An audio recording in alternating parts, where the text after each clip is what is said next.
हजरत फातिमा अपने बाप की मौत का ये मंजर अपनी आंखों से देख रही हैं और कहती हैं, या अबता मन जन्नतुल फिरदौसी मावा अजाब रब्बंदा इला जिब्रील नना। ऐ मेरे अब्बा जान, आपने अपने रब की दावत को कबूल कर लिया, आप अपने रब के पास चले गए, आपका ठिकाना तो जन्नतुल फिरदौस है और हम जिब्रील अमीन को आपकी मौत की खबर दे रहे हैं। हम जिब्रील को बता रहे हैं कि ऐ जिब्रील, अब तुम्हारा दुनिया में आना बंद हो गया, अब तुम किसके पास आओगे, अब तो अल्लाह के नबी दुनिया से जा चुके हैं। ऐ जिब्रील, हम तुमको अल्लाह के नबी की मौत की खबर दे। रबीउल अव्वल के पहले महीना कौन सा आता है? सफर का। सफर की आखिरी तारीख थी, 28 या 29 तारीख थी। एक अंसारी साहबी के जनाजे में अल्लाह के नबी गए हुए थे।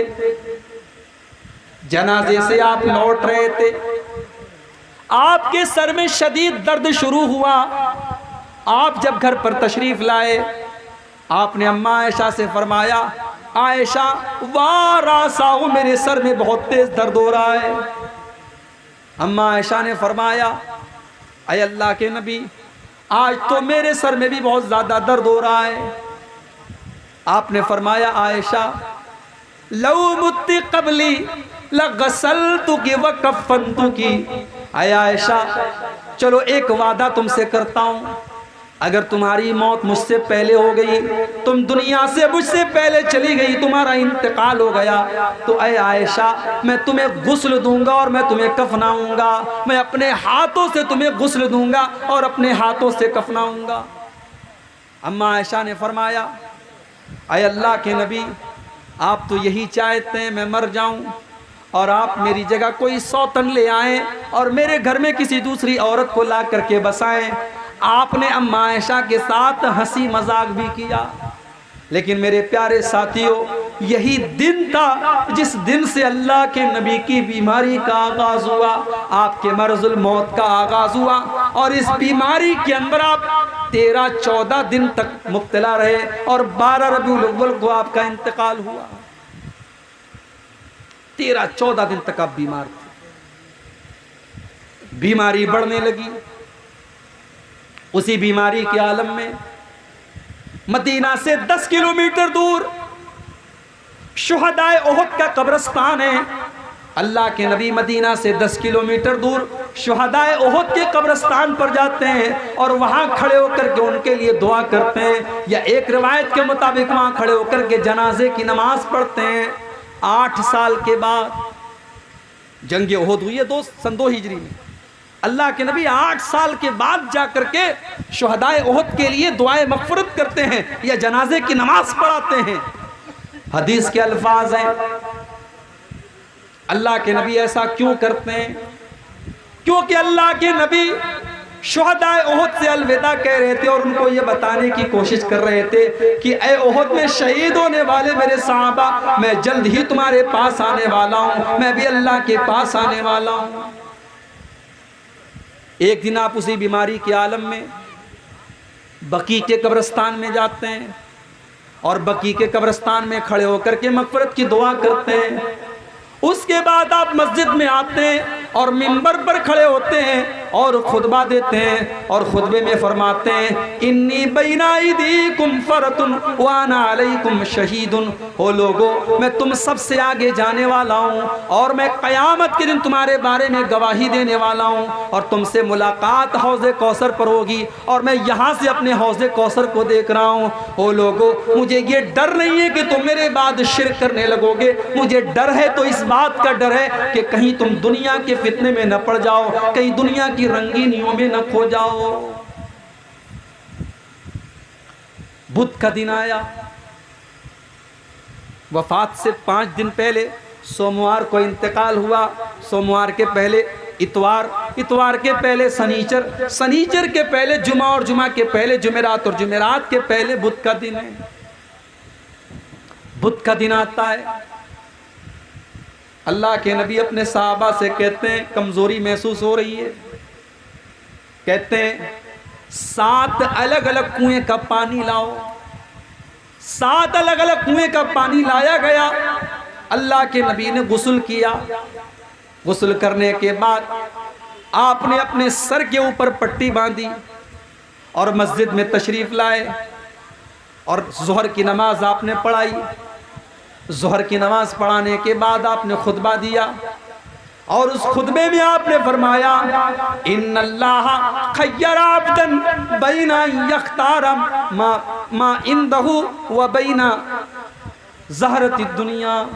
अल्लाह ताला ने अपने एक बंदे को ये ऑप्शन दिया, ये चॉइस दी कि चाहो तो दुनिया की जीनत को ले लो, दुनिया की दौलत को ले लो, दुनिया की कुछ ज़िंदगी ले लो, और चाहो तो मेरे पास आ जाओ। अल्लाह के उस बंदे ने अल्लाह के पास जाने को पसंद किया और अल्लाह का वो बंदा अल्लाह के पास जाने के लिए तैयार हो गया। अभी नबी ने इतना ही कहा था, सहाबा का मजमा बैठा हुआ है, अबू बकर सिद्दीक भी बैठे हैं और अबू बकर सिद्दीक की आंखों से आंसू बह रहे हैं और अबू बकर सिद्दीक कहते हैं, फदैना कभी आबाइना व उम्महातिना, अय अल्लाह के नबी हमारे माँ बाप आपके ऊपर कुर्बान, हमारे माँ बाप आपके ऊपर कुर्बान। सहाबा हैरान है कि ये अबू बकर रो क्यों रहे हैं, अबू बकर की आंखों से आंसू क्यों बह रहे हैं, और अबू बकर बार बार ये क्यों कह रहे हैं कि अय अल्लाह के नबी हमारे माँ बाप आपके ऊपर कुर्बान हो। सहाबा कहते हैं, हमको ये बात बाद में समझ में आई कि अल्लाह के नबी तो अपनी ही बात कर रहे थे कि अल्लाह ताला ने मुझको ये चॉइस दी है कि चाहे तो दुनिया में कुछ और दिन में ज़िंदगी गुजार लूँ और चाहूँ तो मैं अपने रब के पास चला जाऊँ। और अल्लाह के नबी ने दुनिया में और रहना गवारा नहीं किया और अपने रब के पास जल्दी से जल्दी जाना गवारा कर लिया। अल्लाह के नबी ने अपने रब के पास जाना गवारा कर लिया। आप चाहते हो तो दुनिया की कुछ और जिंदगी आपको मिल सकती थी, मगर आपने दुनिया की जिंदगी को पसंद नहीं किया, आपने अपने रब के पास जाना गवारा। जब आपने अबू बकर सिद्दीक को रोते हुए देखा, आपने कहा, अबू बकर तुम रो मत, ला तब की अबा बकर ने, अबू बकर तुम रोना नहीं, इन्न मिन अमन्नासी अलैया फी सुहबतिही व मालिही अबू बकर, मेरे ऊपर सबसे ज़्यादा अगर किसी का एहसान है, किसी ने अपने माल के ज़रिए और अपनी जान के ज़रिए सबसे ज़्यादा किसी ने मेरा साथ दिया है तो अबू बकर ने दिया है। ओ लोगो अबू बकर मेरा सबसे मोहसिन है, सबसे ज़्यादा इसका मेरे ऊपर एहसान है। अगर मैं दुनिया में किसी को अपना खलील बनाता तो अबू बकर को बनाता, लेकिन इस्लाम की जो मोहब्बत है और इस्लाम का जो भाईचारा है वही काफ़ी है। मेरा खलील तो सिर्फ और सिर्फ अल्लाह ताला है। अगर मैं दुनिया में किसी को खलील बनाता तो अबू बकर को बनाता।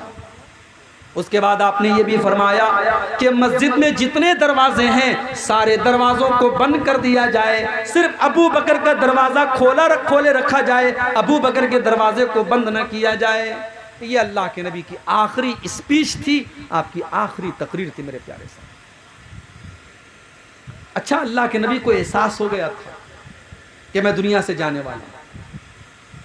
सन 10 हिजरी तक इस्लाम मुकम्मल हो चुका था, इस्लाम के सारे अहकाम पर अल्लाह के नबी अमल कर चुके थे, सिर्फ एक चीज़ बाकी थी, आपने हज नहीं किया था। जब अल्लाह के नबी ने हज किया तो हज के दौरान बार बार आप अपने सहाबा से कहते थे, खुज़ू अन्नी मनासिककुम, ओ मेरे सहाबा तुम मुझसे हज के अरकान सीखते चले जाओ। लअल्ली लाल्काकुम बादा आमी हाज़ा, हो सकता है कि आइंदा साल मेरी मुलाकात तुमसे ना हो सके, हो सकता है कि आइंदा साल तुम अपने नबी को ना देख सको, इसलिए ऐ मेरे सहाबा मुझसे हज का तरीका सीखते चले जाओ। मुआज़ इब्न जबल रज़ी अल्लाह ताला अन्हु को अल्लाह के नबी यमन भेज रहे थे। मुआज़ इब्न जबल ऊँट के ऊपर सवार हैं और अल्लाह के नबी पैदल चल रहे हैं, और आप मुआज़ इब्न जबल को नसीहत कर रहे हैं, उनको समझा बुझा रहे हैं। समझाते समझाते और नसीहत करते करते अल्लाह के प्यारे नबी मुआज़ इब्न जबल से कहते हैं, ऐ मुआज़ असा अल्लाह तलकानी बाद आमी, ऐ मुआज़ हो सकता है कि आइंदा साल जब तुम मदीना आओ तो तुम अपने नबी से मुलाकात न कर पाओ, हो सकता है कि आइंदा साल जब तुम मदीना आओ तो अपने नबी की कब्र को तुम देखो। मुआज़ इब्न जबल फूट फूट के रोने लगे। मुआज़ इब्न जबल रोने लगे अपने नबी की जुदाई के बारे में सोचकर कि मुझे अपने नबी से जुदा होना पड़ेगा। हज़रत मुआज़ इब्न जबल की आंखों से आंसू आ गए।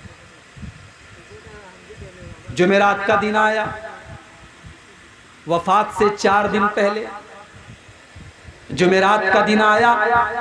अल्लाह के प्यारे नबी ने सहाबा से कहा, कागज और कलम लाओ, मैं कुछ लिख कर दे देता हूं। कागज और कलम लाओ, मैं कुछ लिख करके देता हूं, ताकि कोई मेरे बाद तुम्हारे अंदर गुमराही न पैदा हो। सहाबा में इख्तिलाफ हो गया। कुछ सहाबा ने कहा, अगर अल्लाह के नबी कलम और कागज मंगवा रहे हैं तो हमें दे देना चाहिए, हो सकता है कोई इंपॉर्टेंट बात लिखनी हो।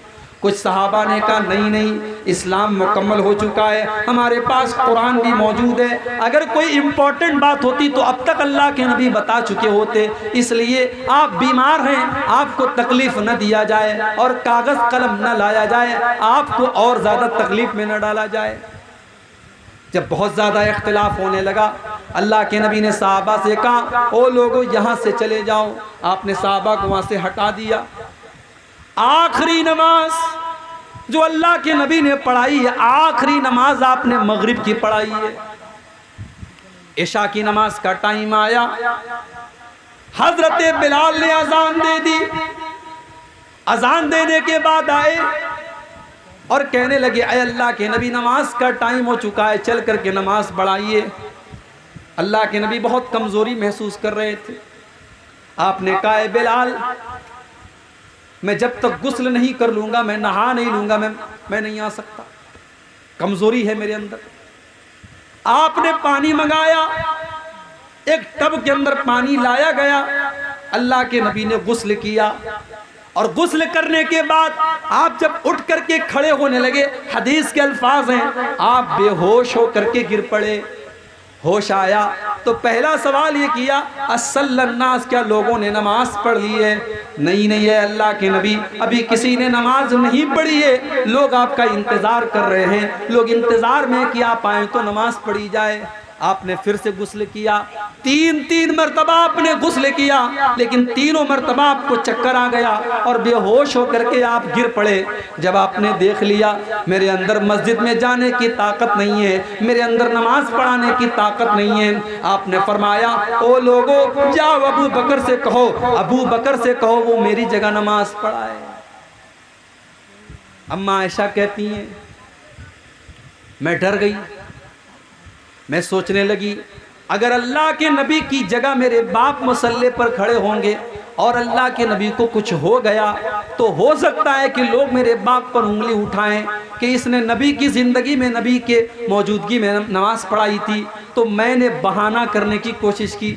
मैंने कहा, अल्लाह के नबी, मेरे बाप से नमाज न पढ़वाइए, मेरे वालिद बड़े कमज़ोर दिल के हैं, मेरे वालिद हो सकता है कि नमाज में रो पड़े और अल्फाज उनकी ज़ुबान से न निकलें, अय अल्लाह के नबी किसी और को इमाम बना दीजिए। अल्लाह के प्यारे नबी ने फरमाया, अय आयशा, या बल्लाहु वल मोमिनून इल्ला अबा बकरिन, अल्लाह ताला को और ईमान वालों को अबू बकर के अलावा कोई मंजूर ही नहीं है। नमाज अगर पढ़ाएंगे तो अबू बकर पढ़ाएंगे।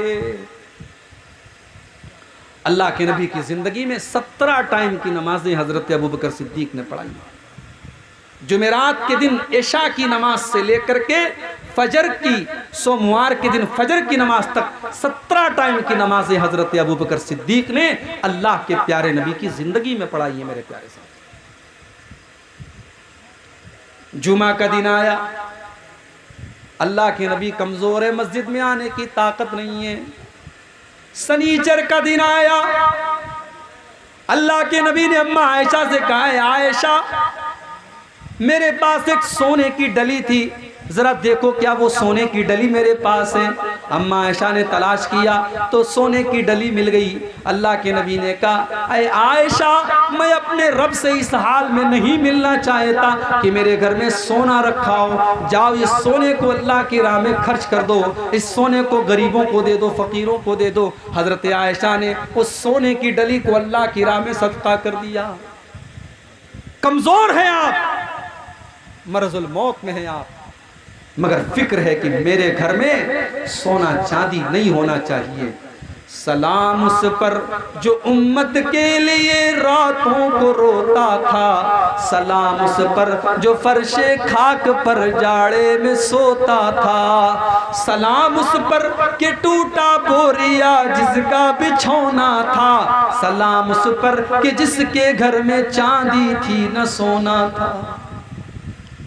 ओ लोगों, ओ नबी से मोहब्बत कदम भरने वालों, ओ नबी को चाहने वालों, तुम तो दुनिया की दौलत के पीछे भागे चले जा रहे हो। तुम्हारे नबी ने तो दुनिया की दौलत से अपना कोई ताल्लुक नहीं जोड़ा। तुम्हारे नबी ने अपने आखिरी टाइम में अपने घर में रखे हुए सोने को अल्लाह की राह में सदका कर दिया, और जब तक वो सोना सदका नहीं कर दिया तब तक अल्लाह के नबी को चैन नहीं मिला।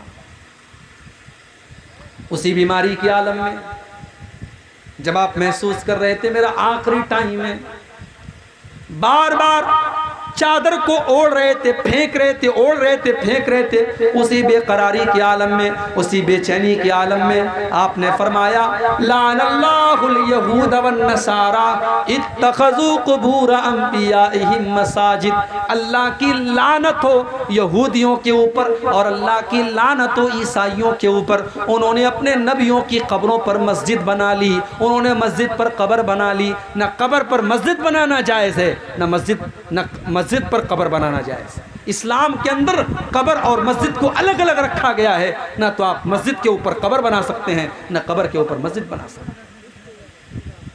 चूंकि अल्लाह के नबी को एहसास था कि मेरा इंतकाल होने वाला है, मेरा आखिरी टाइम है, हो सकता है मेरी कब्र के ऊपर भी लोग इस तरीके का काम करने की कोशिश करें। इसलिए अल्लाह के नबी ने अपनी उम्मत को खबरदार किया कि लानत है अल्लाह की यहूद और नसारा के ऊपर, उन्होंने अपने नबियों की कब्रों को मस्जिद बना लिया। लेकिन मेरे भाइयों, ये उम्मत इतनी बदनसीब है कि अपने नबी की आखिरी वसीयत को भूल गई। और आज भारत का कोई शहर ऐसा नहीं है और भारत का कोई ऐसा स्टेट नहीं है जहां किसी अल्लाह के नेक बंदे की कब्र पर आज सजदा न हो रहा हो, वहां सर न झुकाया जा रहा हो।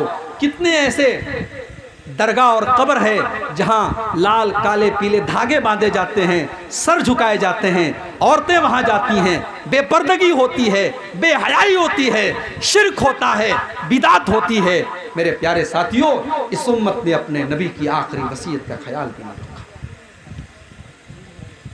और आगे बढ़िए, इतवार का दिन आया, इंतकाल से एक दिन पहले। आज भी अल्लाह के नबी की तबीयत बहुत खराब है, कमजोरी से आप उठ भी नहीं पा रहे, मस्जिद में जा नहीं पा रहे, अपने बिस्तर पर लेटे हुए हैं आप। आपकी जुबान, आपके होंठ हिलने की, ऐसा लगा कि आपके होंठ हिल रहे हैं, आपकी जुबान चल रही है।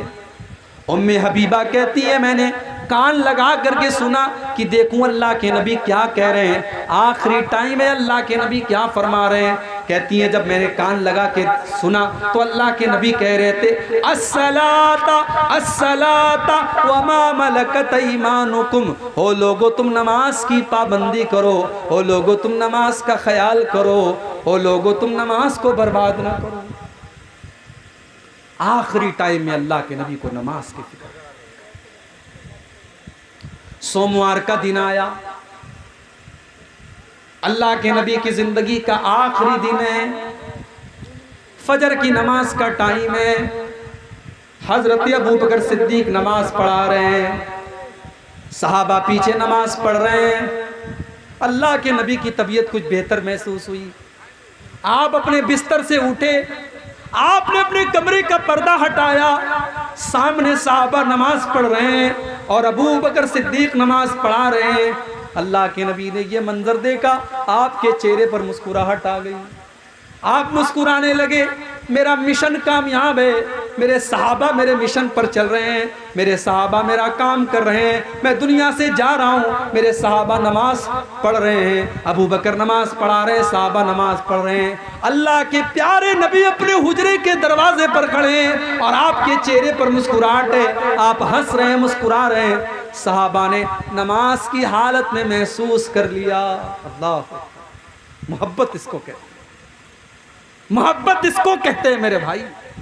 सहाबा नमाज पढ़ रहे हैं मगर नमाज की हालत में सहाबा ने महसूस कर लिया कि अल्लाह के नबी अपने दरवाजे पर खड़े हैं और मुस्कुरा रहे हैं। सहाबा कहते हैं हमें इतनी खुशी हुई, इतनी खुशी हुई, इतनी खुशी हुई, हमें डर लगा कि कहीं हमारी नमाज ना खराब हो जाए, कहीं हमारी नमाज टूट ना जाए, कहीं हम नमाजों को छोड़ ना दें। अबू बकर सिद्दीक को भी एहसास हो गया कि अल्लाह के नबी अपने दरवाजे पर खड़े हैं। अबू बकर सिद्दीक पीछे हटने लगे। अल्लाह के प्यारे नबी ने इशारा किया कि अय अबू बकर, तुम नमाज को जारी रखो, तुम ही नमाज पढ़ाओ, तुम पीछे मत हटो। अबू बकर सिद्दीक ने फजर की नमाज पढ़ाई। नबी ने पर्दा हटा दिया, पर्दा वापस से गिरा दिया, और जब नबी ने पर्दा गिरा दिया, सहाबा कहते हैं ये आखिरी नजर थी जो अल्लाह के नबी ने अपने सहाबा के ऊपर डाली थी, ये आखिरी दीदार था जो अल्लाह के नबी ने अपने सहाबा का किया। जैसे जैसे चाश्त का वक्त करीब हो रहा है, जैसे जैसे सूरज ढल रहा है, अल्लाह के नबी की कमजोरी बढ़ रही है, तकलीफ बढ़ रही है। आपकी बेटी फातिमा आपसे अपने बाप को देखने आती हैं, अपने बाप को तकलीफ में देखती हैं। बड़े दर्द के साथ हजरत फातिमा कहती हैं, वाह कर बाबा, वाह कर बाबा, हाय मेरे अब्बा की तकलीफ, हाय मेरे अब्बा की तकलीफ। अल्लाह के नबी कहते हैं, ऐ फातिमा लैसा अला अबीकी कर्बुन बादल यौम, ऐ फातिमा आज के बाद तेरे बाप के ऊपर कोई तकलीफ आने वाली नहीं है।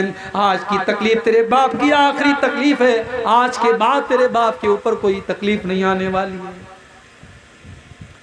हजरत फातिमा कहती हैं, अल्लाह के नबी ने मुझसे कान में एक बात कही, मैं हंसने लगी, मैं रोने लगी।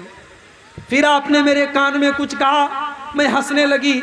अम्मा आयशा ने पूछा कि अय फातिमा तेरे कान में क्या कहा था अल्लाह के नबी ने ऐसा कि पहले तू रोने लगी फिर हंसने लगी। हज़रत फातिमा ने कहा मैं नहीं बता सकती, ये मेरे बाप का राज है। जब अल्लाह के नबी का इंतकाल हो गया और आप दुनिया से चले गए तो हज़रत आयशा ने पूछा कि बेटी अब तो अल्लाह के नबी का इंतकाल हो चुका है, अब तो बता दे तेरे कान में अल्लाह के नबी ने क्या कहा था। हज़रत फातिमा ने कहा अय अम्मी जान, अल्लाह के नबी ने मेरे कान में ये कहा था कि अय फातिमा जिब्रील अमीन हर साल मेरे पास रमज़ान में आते हैं और मुझे एक मरतबा पूरे कुरान का दौर कराते हैं, लेकिन इस साल जब रमज़ान का महीना आया तो जिब्रील 2 मरतबा मेरे पास आए और 2 मरतबा उन्होंने कुरान का दौर कराया। ऐ फातिमा मुझे ऐसा लग रहा है कि मेरी मौत का टाइम आ चुका है, मेरा आखिरी टाइम आ चुका है। ये सुन करके मैं रोने लगी। फिर मेरे बाप ने मेरे कान में कहा कि ऐ फातिमा मेरे घर वालों में, मेरे अहले बैत में सबसे पहले मुझसे मुलाकात तुम ही करोगी। और ऐ फातिमा क्या तुम इस पर खुश नहीं हो कि तमाम जन्नती औरतों की सरदार तुमको बना दिया जाए। जब ये सुना तो मैं हंसने लगी, मैं खुश हो गई। मेरे प्यारे साथियों, जैसे जैसे चाश्त का टाइम करीब आ रहा है अल्लाह के नबी की कमजोरी बढ़ती चली जा रही है। हजरत आयशा कहती है कि अल्लाह ताला की ये तौफीक भी थी कि आखिरी टाइम में मेरा लुआब दुहन अल्लाह के नबी के लुआब दुहन के साथ मिल गया, मेरा थूक अल्लाह के नबी के थूक के साथ मिल गया। अम्मा आयशा फरमाती हैं जब अल्लाह के नबी की वफात का दिन था, सोमवार का दिन था, आखिरी दिन था, मेरे भाई अब्दुर्रहमान आते हैं, वो मिसवाक कर रहे थे, वो मिसवाक कर रहे थे। अल्लाह के नबी ने मिसवाक को देखा, आपने इरादा जाहिर किया कि आयशा मैं भी मिसवाक करना चाहता हूँ। अम्मा आयशा फरमाती हैं मैंने अपने भाई से मिसवाक को लिया और अपने दांतों से मैंने मिसवाक को नरम किया, अपने दांतों से मैंने मिसवाक को नरम किया और फिर मैंने वो मिसवाक अल्लाह के नबी के हाथ में दे दी। और अल्लाह के नबी ने इतने अच्छे तरीके से मिसवाक की जैसे सेहत और तंदुरुस्ती की हालत में आप किया करते थे, उसी तरीके से आपने मिसवाक की। इससे उलमा ने एक मसला निकाला है कि अगर इंसान को ये एहसास हो कि मेरा आखिरी टाइम है तो आखिरी टाइम मिसवाक करना चाहिए ताकि अल्लाह के पास साफ मुंह लेकर के इंसान जाए। आखिरी टाइम में मिसवाक करना भी अल्लाह के नबी की एक सुन्नत है। मिसवाक किया आपने। अम्मा आयशा फरमाती हैं कि मेरा लुआब दुहन अल्लाह के नबी के लुआब दुहन के साथ मिल गया। और जब अल्लाह के नबी दुनिया से गए तो मेरी गोद में सर रखे हुए थे, मेरे पहलू पर आप सर रखे हुए थे, मेरी गोद में आप लेटे हुए थे और उसी हालत में अल्लाह के नबी का इंतकाल हुआ था। थोड़ी देर के बाद हजरत आयशा कहती हैं अल्लाह के प्यारे नबी बेचैन हो गए आपके बगल में एक प्याले में पानी रखा हुआ था। आप बार बार उस प्याले में हाथ डालते और अपने चेहरे पर आप पानी डालते और कहते ला इलाहा इल्लल्लाह इन्ना लिल मौति सकरात, अल्लाह के सिवा कोई माबूद नहीं है, बेशक मौत की सख्तियाँ होती हैं, बेशक मौत की सख्तियाँ होती हैं। अम्मा आयशा फरमाती हैं कि पहले मैं मौत की सख्ती को पसंद नहीं करती थी, पहले मैं मौत की सख्ती को बुरा समझती थी, लेकिन जब मैंने अपने नबी के ऊपर मौत की सख्तियों को देखा, मैं समझ गई कि मौत की सख्ती तो किसी के ऊपर भी आ सकती है। मैं उसके बाद कभी भी मैं मौत की सख्ती को नापसंद नहीं करती थी। अल्लाह के प्यारे नबी ने भी मौत की सख्ती को महसूस किया। मेरे प्यारे साथी, अब बार बार अपने चेहरे पर पानी डाल रहे थे और कह रहे थे ला इलाहा इल्लल्लाह इन्ना लिल मौति सकरात, बेशक मौत की सख्तियां होती हैं। फिर आपने आसमान की तरफ अपने दोनों हाथ उठाए और आपने फरमाया मअल्लज़ीना अनअमता अलैहिम मिनन नबिय्यीन वस्सिद्दीक़ीन वश्शुहदाई वस्सालिहीन, ऐ अल्लाह तू मुझे उन लोगों के साथ शामिल फरमा दे जिन पर तूने इनाम किया है, तू मुझे अपने नबियों के साथ शामिल कर दे, अपने सिद्दीकीन बंदों के साथ शामिल कर दे, अपने शुहदा के साथ शामिल कर दे, अपने सालिहीन के साथ तू मुझे शामिल कर दे। इतना कहा अल्लाह के नबी ने और उसके बाद आपकी ज़ुबान पर ये अल्फाज थे अल्लाहुम्मा अलहिक़नी बिर्रफ़ीक़िल आला, अल्लाहुम्मा अलहिक़नी बिर्रफ़ीक़िल आला, अल्लाहुम्मा अलहिक़नी बिर्रफ़ीक़िल आला, ऐ अल्लाह तू मुझे अपने रफ़ीक़े आला के पास बुला ले, ऐ अल्लाह तू अपने नेक बंदों के साथ मुझे शामिल फरमा दे। ये कहते हुए अल्लाह के नबी के हाथ धीरे धीरे नीचे आते चले गए और आपके बदन से आपकी रूह निकल गई।